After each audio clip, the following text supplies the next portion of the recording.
everyone. Welcome to another episode of Not Social Justice in Women's Hockey this week. This week, we are talking social justice in women's soccer. I am joined by the amazing Bria Felicien and Kelsey Trainor. So glad to have them on the show. Wanted to switch things up a bit. There have been lots of conversations happening in women's soccer, or the WOSO community as it's known. The Champions Cup is entering its second week of competition in the preliminary rounds. We talk a little bit about what we've seen on the pitch and in competition, as well as on the pitch before competition. And that is the focus of this episode. I've lovingly titled it on social media, To Kneel or Not to Kneel? That is not the question. I've had some back and forth on social media on this and have decided to not only put all of my thoughts in one place, but also get other people's reaction and responses to what is happening and what is not happening in the National Women's Soccer League, the first league to return amid the coronavirus pandemic and essentially the pandemic that is the loss of Black lives, Black and brown lives, trans lives, Black women to police violence, racism, and systemic white supremacy. After this interview, I had a really interesting conversation with a member of the Chicago Red Stars organization. Now, going into the tournament, the Red Stars put out a really great allyship, a commitment to allyship. I'll have that in the show notes for you to take a look at. And I wanted to challenge the Red Stars as to what that commitment to allyship from a marketing perspective meant for the team and the rest of the personnel. I got some really interesting responses. So all for 11, that's where you can read that. This is definitely a conversation that I want to continue, but I want to thank Bria and Kelsey for joining me this time around for social justice in women's soccer. To kneel or not to kneel? That is not the question, and we'll tell you why. Welcome to a special edition of Social Justice, not in women's hockey. This week, we are talking about WOSO, women's soccer, and I am joined by two very special guests. First, we have Bria Felicien, who is based out of Atlanta, currently in Louisiana, but, holding it down for the South one way or another.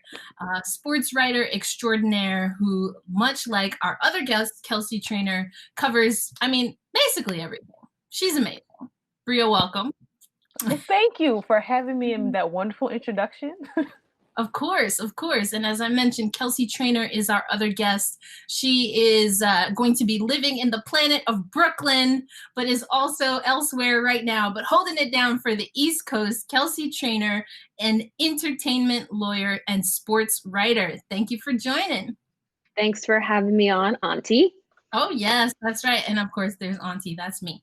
So as you both may know, I've been doing this series called Social Justice in Women's Hockey, but I wanted to switch things up a bit. We've had a lot of great conversations, but we all, as I mentioned, cover women's sports. And I think there's been a lot of really interesting conversations happening as the NWSL, the National Women's Soccer League, has returned to play. Let's just start with, what is your women's soccer coverage looking like these days as everyone is centralized in Utah? Bria, why don't we start with you?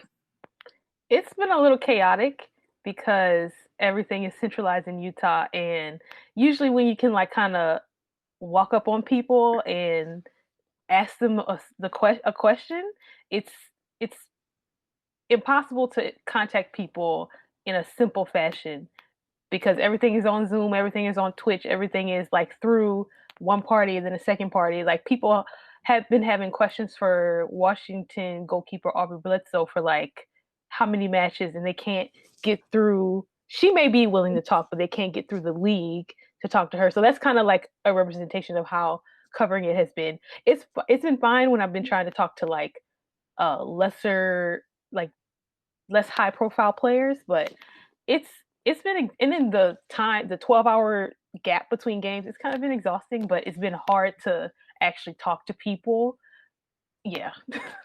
Yes, that has definitely been a theme. But Bria, nevertheless, you persist, have had amazing coverage at the Equalizer, which has even made the broadcast a time or two, both of you actually.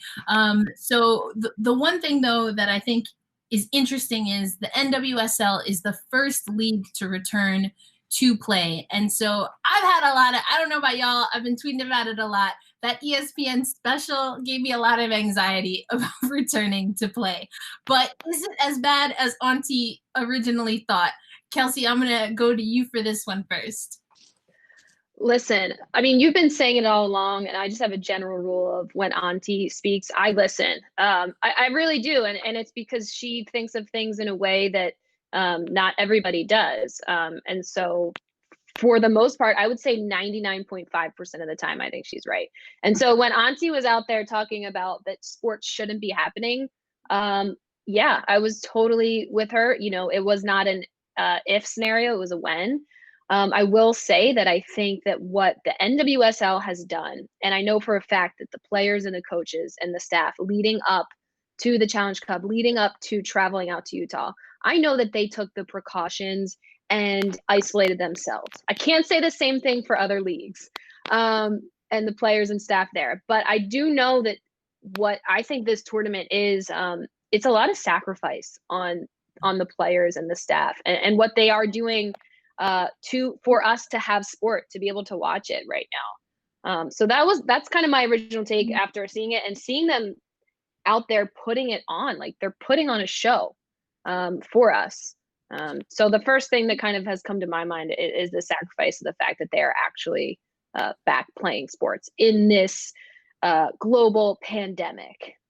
Yes, that has definitely caused a lot of anxiety for me. And just to go back, I mean, again, that ESPN special was so much about, as Kelsey, you just said, not if people will test positive, but when. And there just seemed to be this underlying okayness, probably not a word, but, that just felt like there was this comfort with having these positive tests and still forging ahead about, okay, so we see that unfortunately Orlando, because of some positive tests, which were maybe then not all of the tests were positive after the second round, which is kind of a mess in and of itself. But the Orlando Pride, they did withdraw as a precaution to the players and staff as on the Pride, as well as everyone else in the league, which again goes kind of back to what has been my perception about women's sports.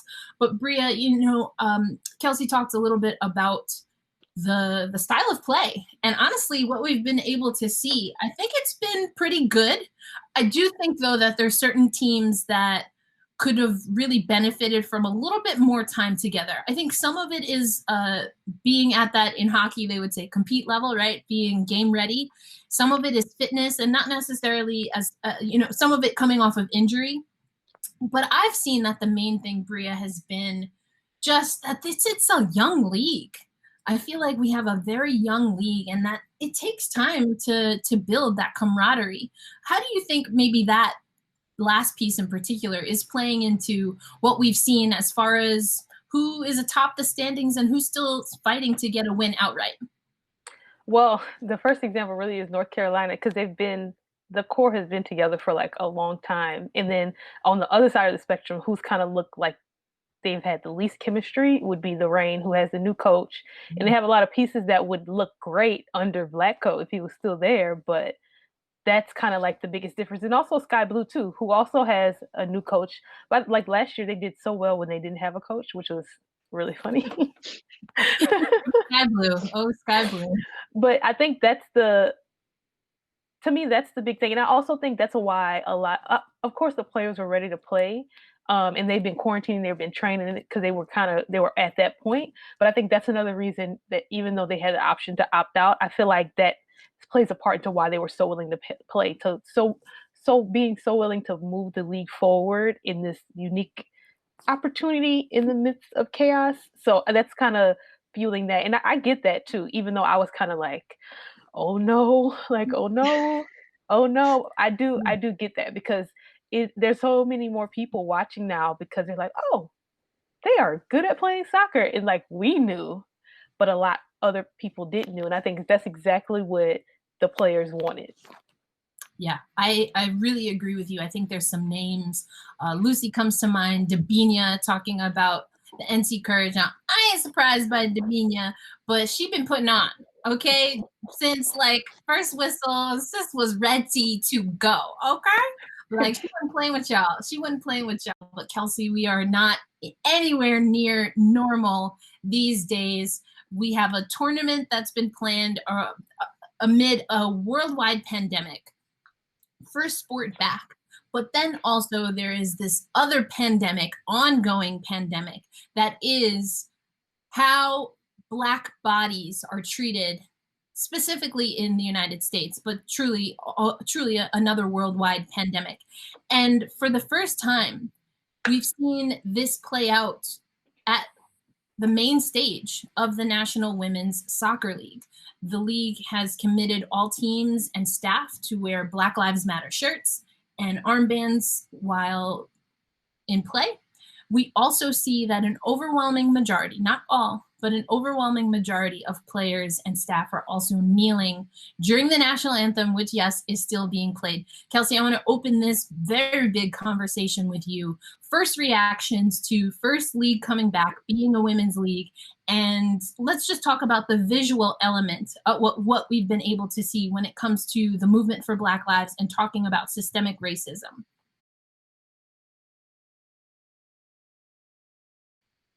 Yeah, I mean, I think the first thing that I thought of, when I saw the images, of almost everybody kneeling, is that it did show unity, right? It showed that women's sports, one, it's always been, I think, the start. Women have always been the start of social justice issues. The WNBA has been, on this for how long? But I think to me, it showed is that the league and the people in charge also are starting to have a commitment to this as well. And so that's, I think, the major difference between, people have been kneeling, right? Not obviously in large quantities, but now you have the league and the support behind it in that sense. So I think that was my first take. But as Auntie has reminded me multiple times, it was never about the kneeling. And she always brings me back to that. Whenever I have a moment of, oh, this or so-and-so wasn't this or that, she's like, Kels, it was never about the kneeling. And I'm like, nope, you're right. And so I think that it also shows you too, is like sports is still a distraction, right? Because we play, the anthem is played and this image is there, and then we go right into sports. Then we go right into the match, and you kind of forget about what you just saw, right? You're talking about the style of play and what's kind of happening. And so I think first reaction was it's not a bad thing. It's a good thing. But there's just so much more to do. And so, to have that on the league level, it's all good. But what are people actually doing? How are we making sure that sports is not a distraction from the real work that needs to be done? Our post-game press conferences, why are they not talking about social justice issues, or why are we not, continuing that whole conversation throughout the broadcast, or showing links of places you could donate throughout the broadcast, stuff like that. So that's my first take on it. Actually, that last point I had not even given any thought to when it comes to the NWSL, to be honest. And as soon as you said that, Kelsey, I was thinking about in the WNBA, as someone who broadcasts women's hockey games, anytime there's a special jersey night, or there's something that the league or a team is doing with You Can Play, that's something that we work into the broadcast. And that has not been the case here, which leads me to something, Bria, that you actually said at the top, which I want to dive into, but specifically looking at the example of Julie Ertz and Casey Short. Julie Ertz, Casey Short, both kneeling during the National Anthem in not even the first game, but the second game of the overall Champions Cup. Now, the reason that Julie Ertz and Casey Short, in my opinion, caught a lot of attention is because Casey Short, a Black player, Julie Ertz, a white player, Casey Short was visibly emotional. And as she's kneeling, begins to cry. And Julie Ertz, who's kneeling beside her, is embracing her, also crying. And I actually didn't watch that second game. I was watching a Spike Lee joint with the family at the time. So the Five Bloods, y'all should go check it out. But you know, and I start looking at my, you know, I just picked up the phone, you know, like you do. It's just like scratching, you know, your elbow at this point. And I just see all of these comments about you know, Kelia, I almost said Ojai, but you know, Kelia Watt, and what her face was looking like, and other sister girl who was next to them who wasn't kneeling and was standing.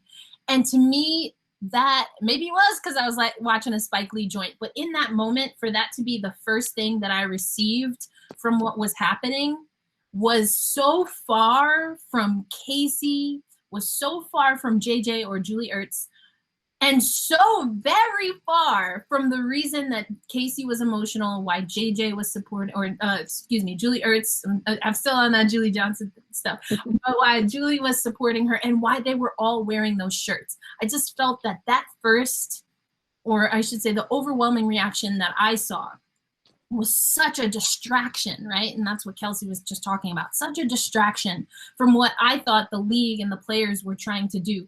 Bria, I'm not sure if you watched that game, but what were some of your reactions to how that was unfolding in the narrative of the WOSO community? Well, that whole I watched the game, but I did not enjoy it. It was kind of like the game was happening, but I was just kind of like looking at the screen mad. And like I feel like we don't deserve sports right now, but I do like the reminder. I do like the reminder that we are all not equal. And I don't like the way that narrative unfolded of like there's hope because these this white lady was supporting this black lady, and then like I can't remember what exactly, but Casey's tears are getting misused, and then people that have never talked about her being, to me, the best left back in the world. No one's talking about that. They've never talked, and I'm just like, I this is something that happens all the time as like either people, no matter what your identities are, if you're not the gatekeeper, if your identity doesn't match the gatekeepers, this happens to you all the time. It is so frustrating, and that's kind of, I was like, please do not act like this is some inspiration narrative when this is so much pain. This is like, I did not have fun during that game because that is very familiar. That felt like me having to go back to work. That felt like me having to work in these toxic environments. Not saying their environment is toxic, because the players, their feelings about everything is very different from the feelings that are online. But that has just been so, I did not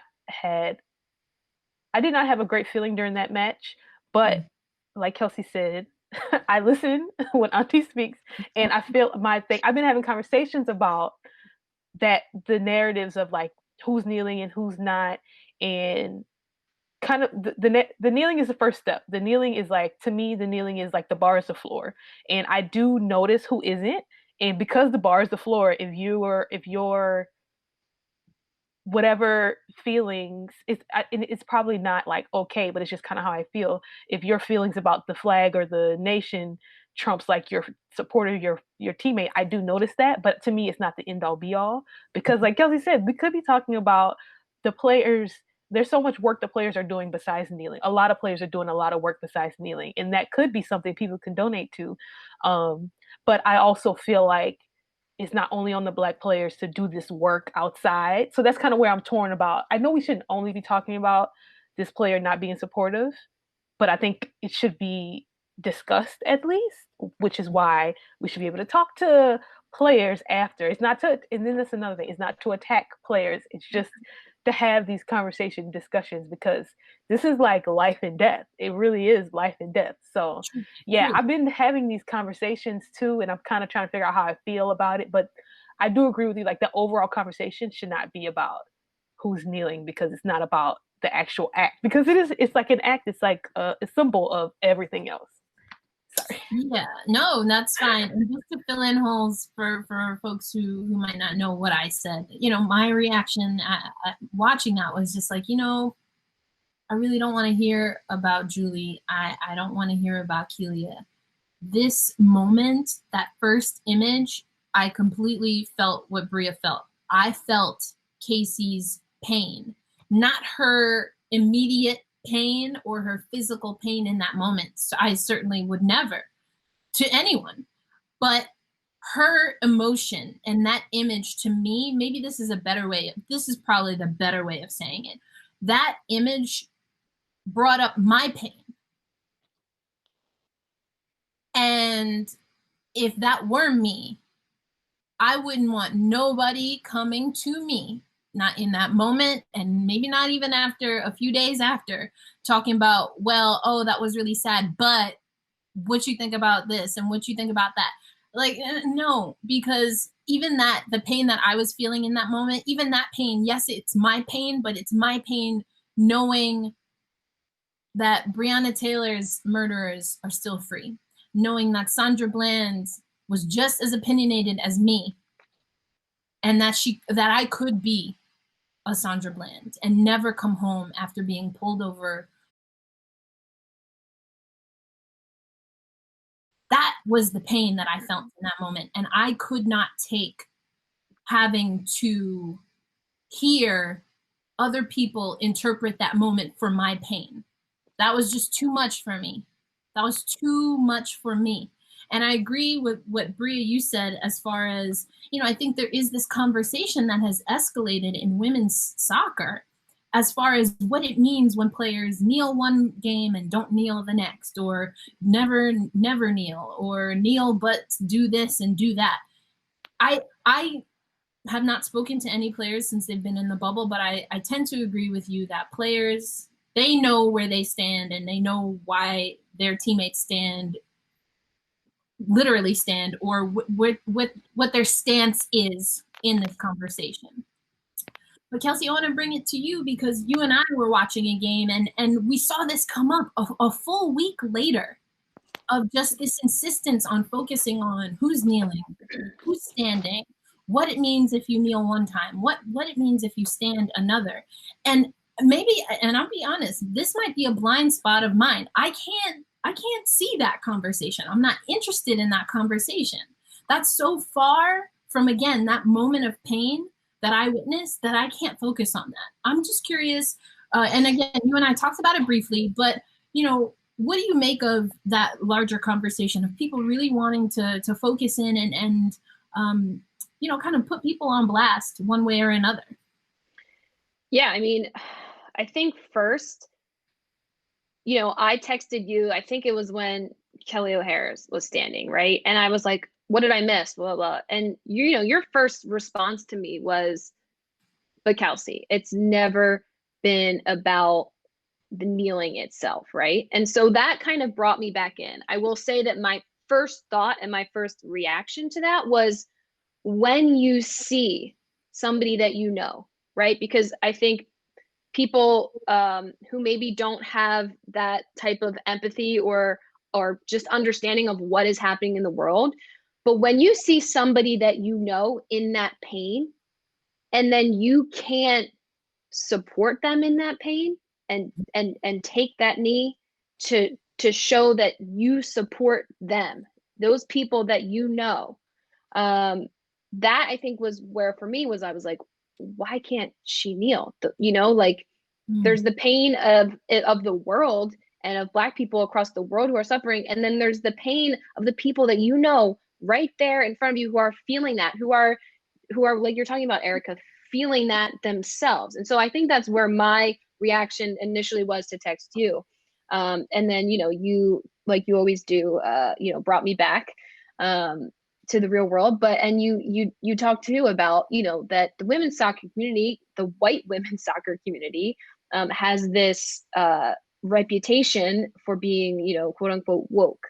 But like you said, when the conversation is surrounding who is not kneeling versus the actual work versus working to upend and dismantle racism, that's again where I just my life lesson is always listen to Auntie, because that's the point, I guess, is what I'm trying to say. Yeah, and just for the record, viewers, I ain't telling them to say all that. They did that. You know, listen, I cannot hide that I'm a fan of both of you, so right. So, you know, I appreciate that.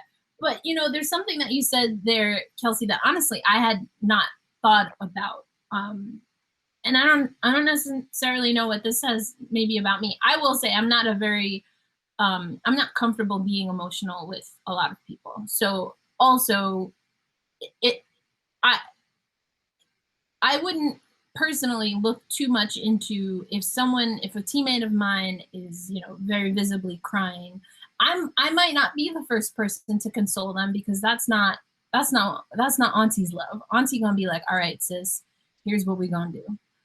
So-and-so gonna hold you. I'm gonna go find so-and-so. We gonna have a talk. That's what auntie's gonna do. But to bring this, you know, back to what is a very serious conversation, I never really gave much thought to the perception being that was a lack of empathy. I don't honestly see it that way. And I do wonder if some of that is that I don't have much of an expectation of empathy when it comes to this topic.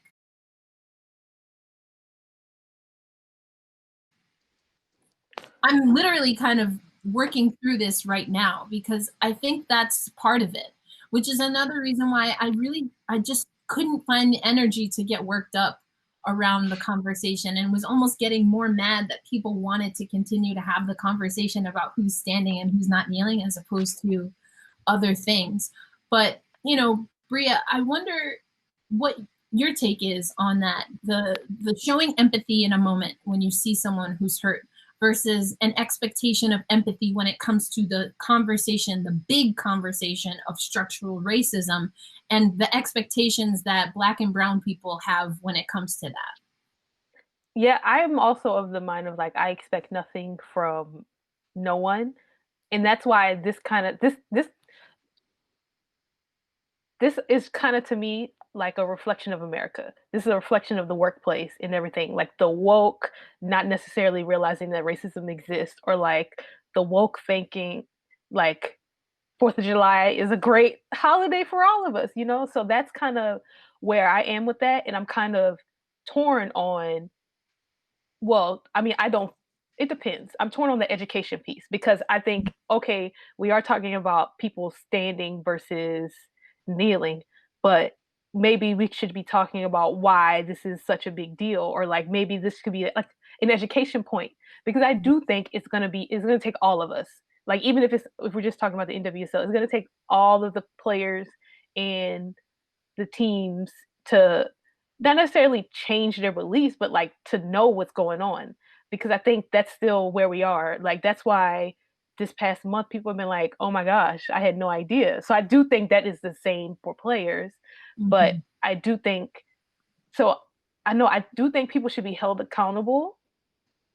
But I am also of the mind of like, what's the education part of it? Because I don't think conversations are really being had on the Twitter feed. They're being had like this. They're being held in like the Slack conversations I've been having. But I think there's something there, and I don't think it's on me or it's on Casey Short or Darian Jenkins or any of the Black players to educate their teammates. I don't think they have to. That has to be so exhausting, and then have to play on basically no preseason and then back to back to back.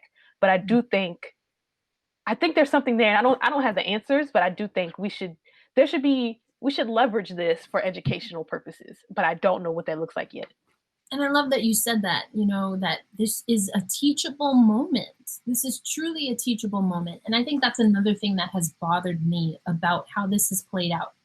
And I saw some people in NWSL media tweeting this, but when the league decided that all of the teams would wear Black Lives Matter shirts for warm-up, for the anthem, and then armbands for the entirety of the game, they brought this as part of the conversation.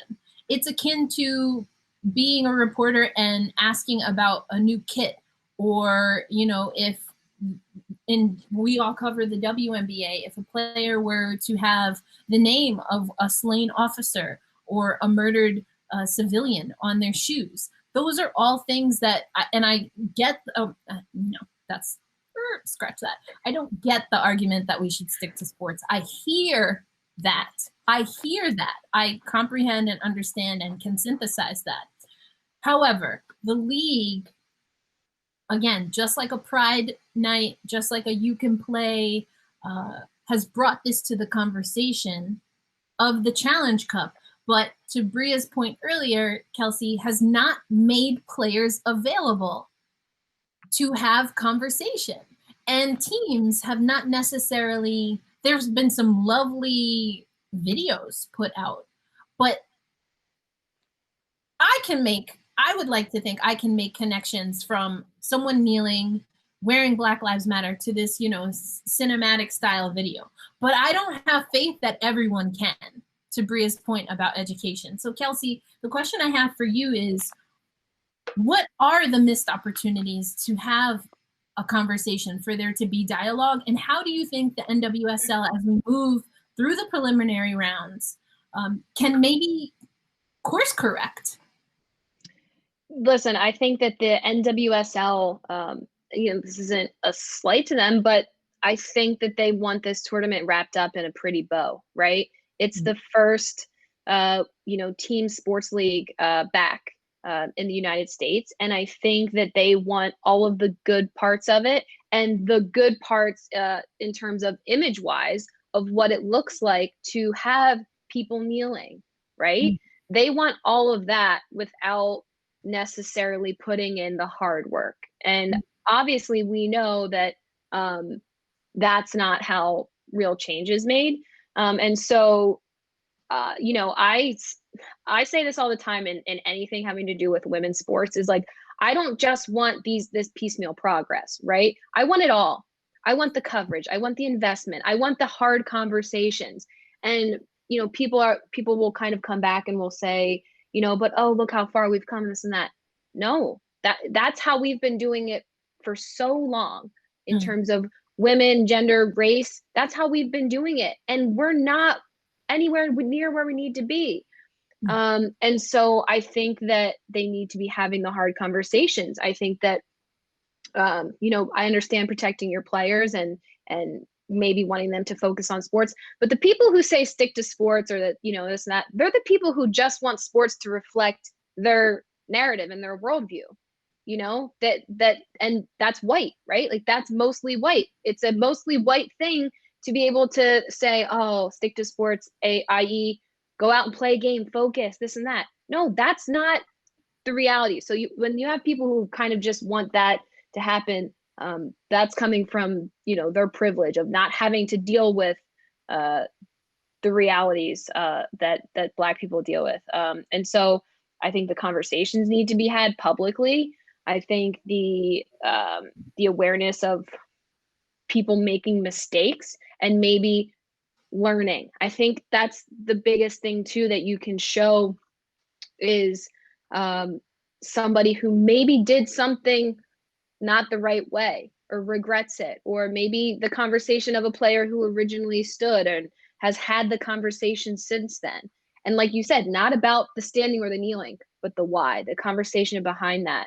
And so again, not all of that is, we're not owed all of that, like, as as fans or whatever, but in terms of the NWSL and what they can do, they need to facilitate it. They can't have it. They can't have it all. They can't have it both ways of this kind of pretty imagery. And I say that, and I mean it. They want the pretty imagery of what it looks like to be about change, but then you have to do the hard work. Yeah, which is again why I've invoked the message of the WNBA players like Kelsey Bone and Misty Bass at the time. Now she's Misty Boyd, working at Nike, crushing it. Who were kneeling, and the WNBA, they wore shirts. Some players, all of the Indiana Fever, and that's why when Tamika Catchings, not why, but when Tamika Catchings was still playing her last season, actually, and those players, they knelt in unison for one game. But then Misty and Kelsey, even after being on different teams, continued to kneel. And then Colin Kaepernick began to kneel. And then Megan Rapinoe began to kneel until U.S. Soccer Federation left her off of the roster, changed the policy, and essentially she decided to cooperate. But my point is that there have been people who have knelt and changed their minds, and I haven't seen them be questioned on their commitment to Black Lives Matter. But also, the point that I've been making on social media is kneeling today in 2020 has a much different impact. And I think it skews more to optics than social justice or even a protest than it did 4 years ago when Black women were doing it. And then there's even a history of, I'm gonna forget her, I think her married name now is Thompson, Tony Smith Thompson, I believe it is. She's a player that went to, basketball player from Manhattanville, which is not too far from where I grew up in Westchester County, New York.